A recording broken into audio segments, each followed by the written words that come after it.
Bom, deixa eu pôr isso aqui no cantinho. Opa. Bom, pessoal, nessa aula 8, a nossa última aula da apostila 2 de GEL 2, ele vai falar sobre comércio. E esse conteúdo ele é importante e é estudado por vocês em geografia sempre, em todas as séries, porque de fato é a parte mais importante que tem do setor produtivo, o comércio.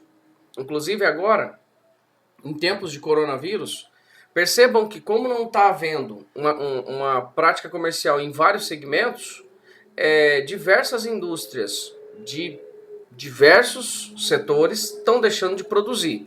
Por quê? Simplesmente porque não existe comércio. Então o comércio, vamos dizer, é a base, é quem puxa todo o setor produtivo. Se as pessoas estão comprando, a indústria produz, a indústria compra matéria-prima e por aí vai.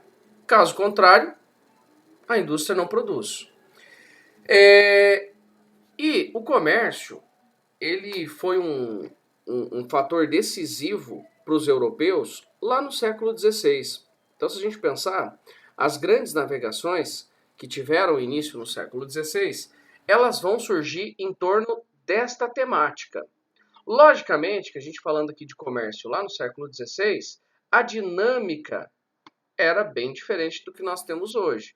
Hoje, nós temos, por exemplo, esta organização aqui, ó, os oligopólios. O que é oligopólio? É mais ou menos o que a gente visualizou no Brasil nesses últimos, vamos pegar aí, 50 anos.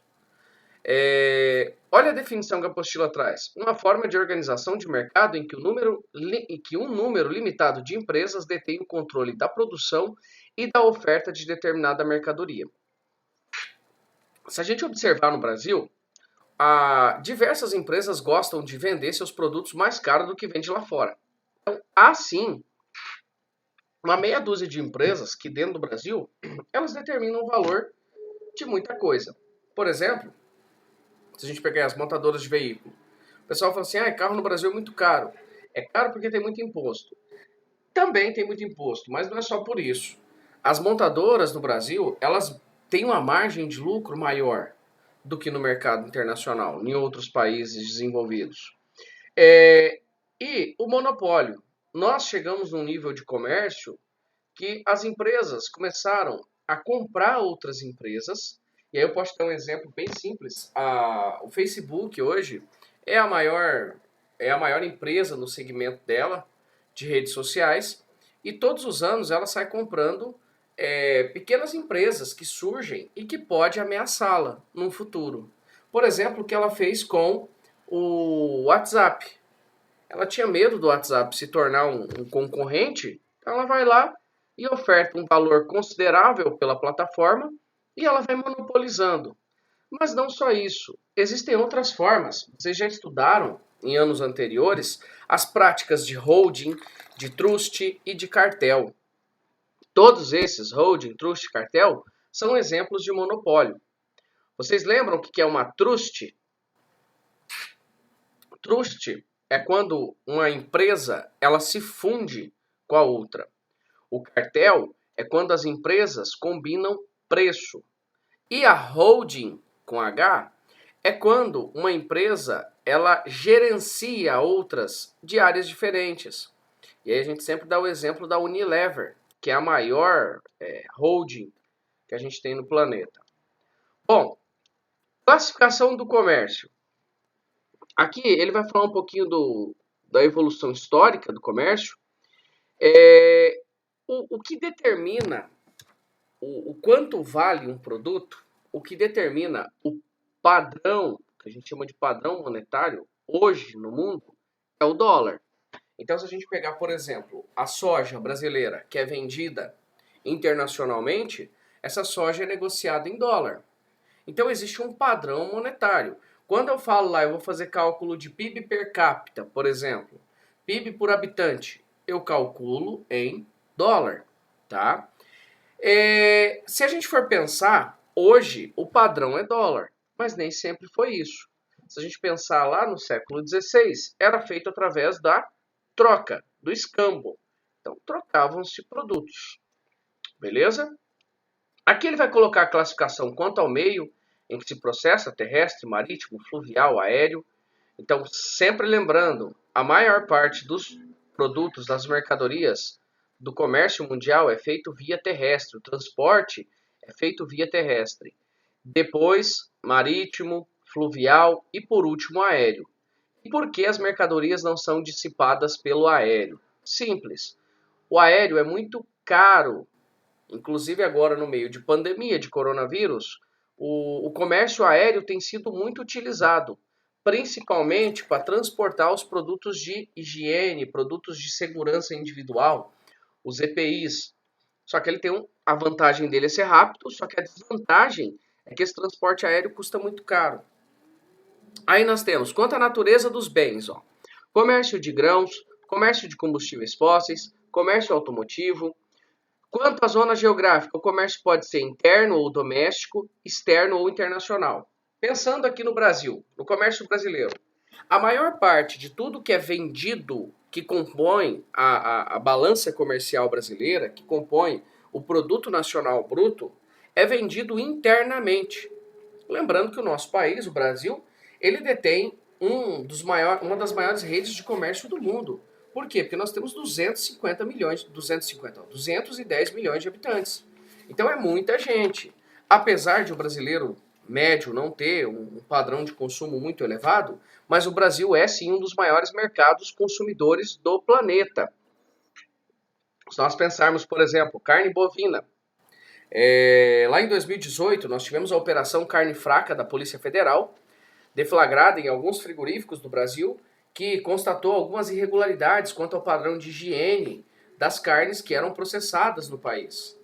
Aí nós vimos, na época, começaram a divulgar bastante dado na mídia, as pessoas achavam que a maior parte da carne bovina brasileira, muita gente achava que ia para fora. Na verdade, cerca de 70% de tudo que nós produzimos é consumido por brasileiro. Então, quem é o mais importante para o comércio brasileiro? São os próprios brasileiros. Não é à toa que agora, nós estamos aqui em mês de abril, encerrando o mês de abril, e o FMI já projetou que o nosso PIB brasileiro vai encolher cerca de 6%. E isso com essa média de quarentena que nós já temos. Provavelmente a recessão ela vai ser maior ainda. Ela vai passar até de 10%, talvez, se até julho o negócio não for normalizado. E, gente, o negócio vai afetar não só o Brasil, mas vai afetar o mundo inteiro, inclusive os países desenvolvidos, tá? De forma até mais substancial do que o Brasil. Qual o setor que mais está sentindo? Justamente esse do nosso tema aqui, ó, o comercial. É o comércio. O comércio se globaliza. Olha esse tema aqui, esse título. Comércio globalizado.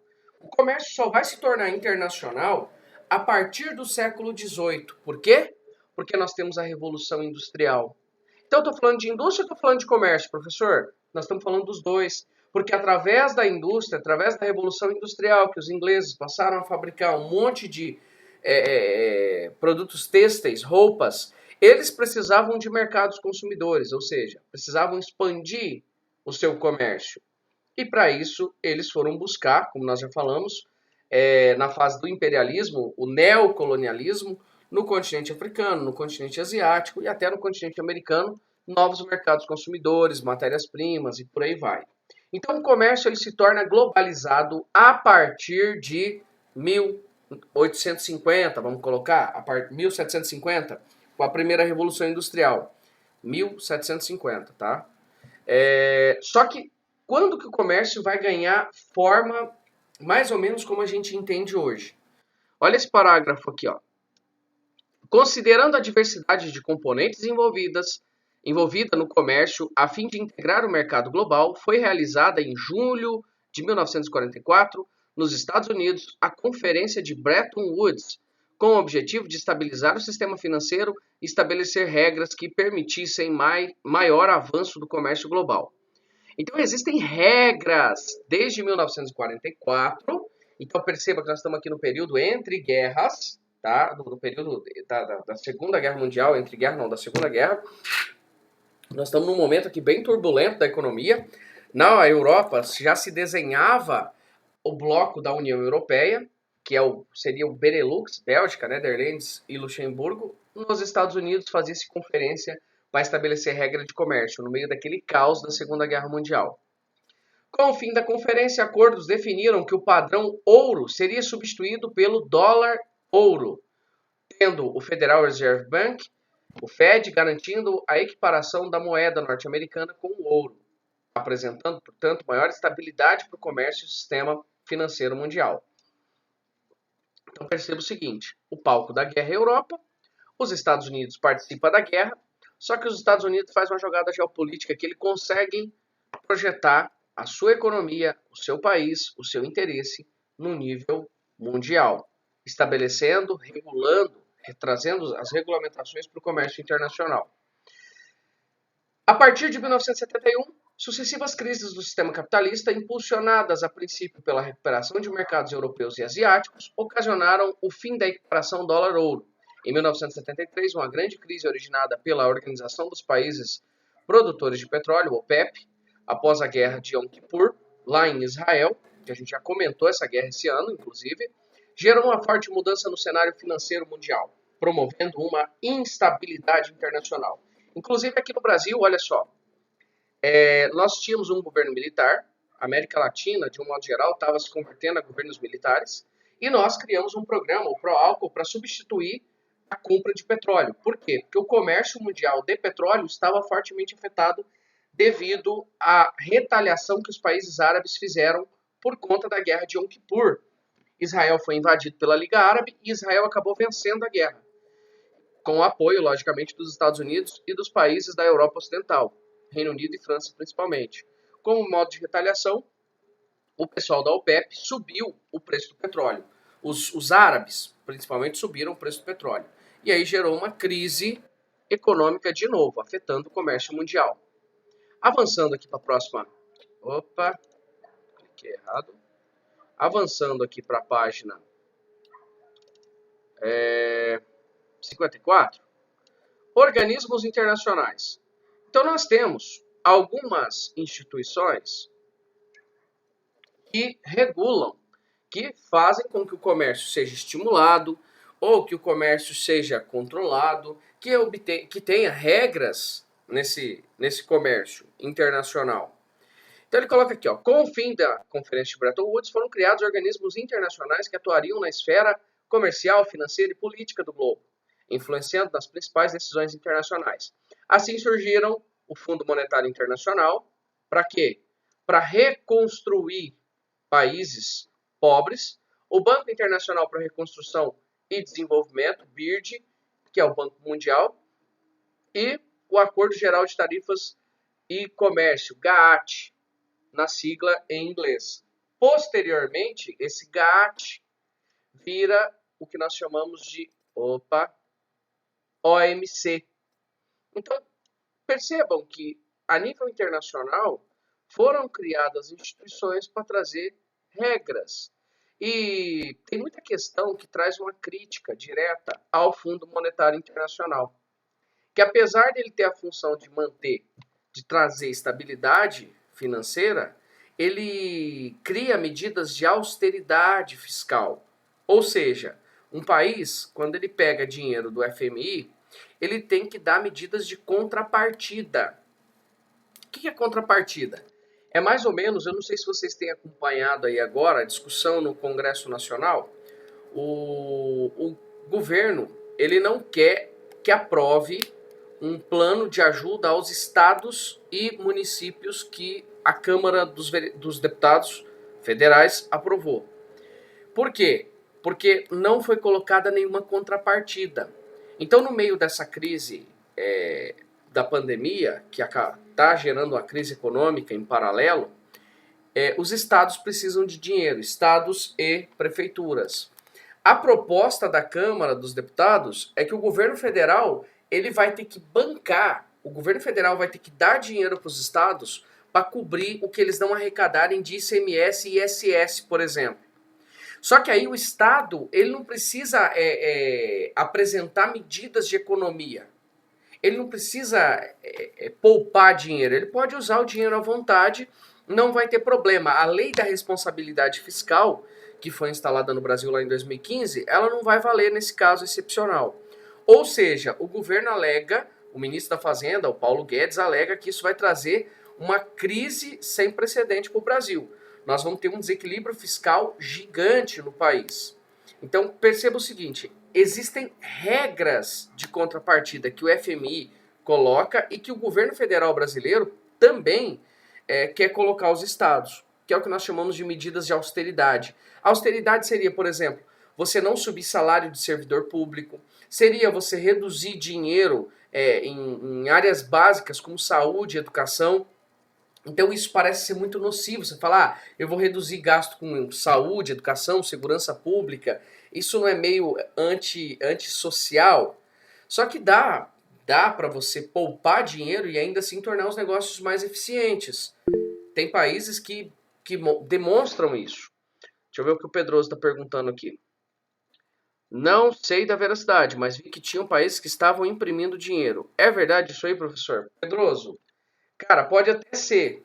É uma medida econômica, inclusive esses dias eu vi o Fernando Henrique Cardoso, ex-presidente, falando que isso poderia ser uma solução. Na verdade, num curto prazo, você pode até trazer dinheiro para o país, você vai movimentar o comércio, que vai ser a princípio bom, só que vocês têm que lembrar que o que gera o dinheiro é o trabalho.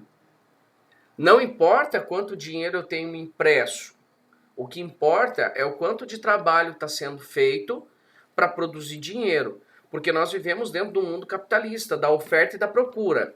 Ou seja, se eu tenho muita gente procurando e não tenho produto, o que acontece com o preço? O preço sobe. E quando o preço dos produtos, o preço médio dos produtos aumenta, nós chamamos isso de inflação. Beleza? Respondi sua pergunta, Pedroso? Então, não faz bem. Imprimir dinheiro não é solução, tá? Pode ser paliativo. Ok? Pois bem, então o FMI é um país, é uma organização que empresta dinheiro para os países pobres, tá? Bem, dá uma olhada nesse gráfico aqui. Evolução das exportações por grupos selecionados. Perceba que houve uma evolução de 1953 para 2013 em todos os blocos. Se eu olhar aqui, ó, América do Norte, Europa, Ásia, Oriente Médio, América do Sul e Caribe, África. Em todos houve crescimento. Como de costume, né? A África aparece aqui em último colocado, seguida da América Latina, América do Sul e Caribe, só excluíram o México do negócio, né? Depois vem o Oriente Médio. Você fala, nossa, professor, que absurdo, né? Como que o Oriente Médio exporta isso tudo? Lembrem-se que está muito ligado aos combustíveis. Aí vem Ásia, principalmente por conta de China, Índia, Japão, tigres asiáticos. E América do Norte e Europa, obviamente, vai ser o top, porque tem Estados Unidos, Canadá, México, os países da Europa, que são grandes vendedores de mercadoria internacionalmente, né? E, para fechar aqui a nossa aula, o e-commerce. E-commerce surge só no século XX. E lá no final do século XX. Por quê? Porque ele precisa de internet. Então a internet ela só começa a se difundir, de fato mesmo, a partir do finalzinho do século XX. 1990 em diante. E aí, de forma bem substancial, a partir dos anos 2010. Aqui, observe esse segundo parágrafo. Pesquisas apontam que em 2018 existiam quase 4 bilhões de pessoas utilizando a internet, equivalendo a aproximadamente 53% da população mundial. Ou seja, metade da população do mundo tem internet. Isso dá 2018, então se eu for pensar hoje, 2020, não chegamos nem no meio de 2020, é um número próximo ao da realidade. Não chegou a 55% provavelmente ainda. E essas pessoas, quem tem acesso à internet, muitas vezes tem dado preferência por fazer compras pela rede. Por quê? Porque, basicamente, os produtos são mais baratos. O e-commerce ele traz algumas vantagens que não precisa despachar. Não precisa despachar, não. Não precisa de manter uma um efetivo de gente, vendedor, não precisa pagar imposto da loja física. Então a loja lá, por exemplo, as Casas Bahia, uma grande varejista do Brasil, que começou vendendo em loja física e que não conseguiu aguentar a concorrência, teve que abrir também um canal online. Hoje a Casas Bahia vende online também, Magazine Luiza, várias outras lojas. Qual que é a vantagem? Ela tem um depósito lá gigante que ela guarda um monte de produto e aí ela só paga lá uma mão de obra para despachar os produtos. Então você compra tudo pela internet, o pedido vai para eles e dependendo do produto que você compra, a promoção, a data, os caras te dão até frete grátis. E às vezes você vai comprar um produto que ele é 10, 15% mais barato do que você comprar fisicamente. Sem contar o trabalho ainda de você ir lá na loja, ver o produto que você quer. Então, mesmo em meio à pandemia, mesmo em meio a crises econômicas, como a de 2008, 2009, o e-commerce sempre tem se mostrado crescente, tá? Observa aqui esse gráfico que você vai entender o que eu estou falando. Vendas do e-commerce varejista no Brasil, de 2012 a 2017. Então perceba que bilhões em porcentagem de variação. Olha o crescimento. Nós vemos aqui que houve, ano após ano, um incremento aqui nas compras. Vamos ver, ele coloca mais alguma coisinha aqui em cima? Não. Bom, eu acho que é isso, pessoal. Eu encerro por aqui, aí eu vou parar a gravação. Depois, quem está assistindo a gravação vai fazer os exercícios.